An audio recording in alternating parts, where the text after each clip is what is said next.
বিপিএলে চিটাগং ভাইকিংসের মালিকানা থেকে সরে দাঁড়াচ্ছে না ডিবিএল গ্রুপ। আজমা নাসিরের নেতৃত্বে ফ্র্যাঞ্চাইজির মালিকানা বদলের ঘোষণা থাকলেও সেটি হচ্ছে না বলে জানিয়েছেন আকরাম খান।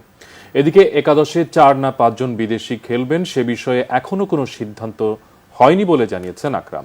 দেশীয় ক্রিকেটারদের স্বার্থকেই প্রাধান্য দেওয়া হবে বলে আশ্বস্ত করেছেন বিপিএল গভর্নিং কাউন্সিলের এই সদস্য।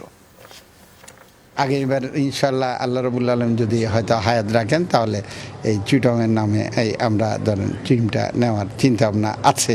আমরা চিটাগং না, কে বলো, আমরা চিটাগং। গেল মৌসুমের মাঝপথে চিটাগাং ভাইকিংসের মালিকানা পরিবর্তন নিয়ে এমন বিতর্ক ওঠে। কমাস আগেই তো সবকিছু প্রায় চূড়ান্তই হয়ে গিয়েছিল। মালিকানা থাকছে না ধরে নিয়ে এবারের দল নিয়ে পরিকল্পনা তাই বাদ দেয় ডিভিএল এর কর্ণধাররা। শেষ পর্যন্ত সেই মালিকানায় যে পরিবর্তন হচ্ছে না তা নিশ্চিত করলেন আকরাম খান। বিপিএল এর জন্য টিম করতে হলে মিনিমাম আপনার 10 থেকে 11 মাস প্রয়োজন। তো সব কিছু মিলিয়ে এবার অনেক দেরি হয়ে যাওয়াতে এখন একটা মানে এভাবে ইন্টারেস্টটা কম দেখিয়েছে নাসির ভাই। তো ইনশাল্লাহ আমরা এটা নেক্সট ইয়ার বা তার পরের বছর তো আবার নতুনভাবে চুক্তি হবে। ভাইকিংসের মালিকানা না বদলালেও একাদশে বিদেশিদের সংখ্যার পরিবর্তন হতে পারে। প্রথম বিপিএলের মতো থাকতে পারেন 5 জন বিদেশি।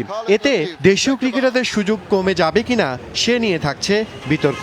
যারা লোকাল প্লেয়ার আছে ওরা কি স্ট্যান্ডার্ড আছে, কেমন হবে সেগুলো বিবেচনা করে তারপরে আমরা সে সিদ্ধান্তটা নেব।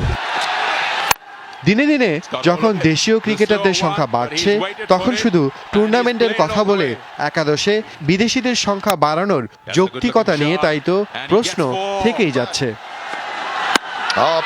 তাহিদ আহমেদ, যমুনা স্পোর্টস, ঢাকা।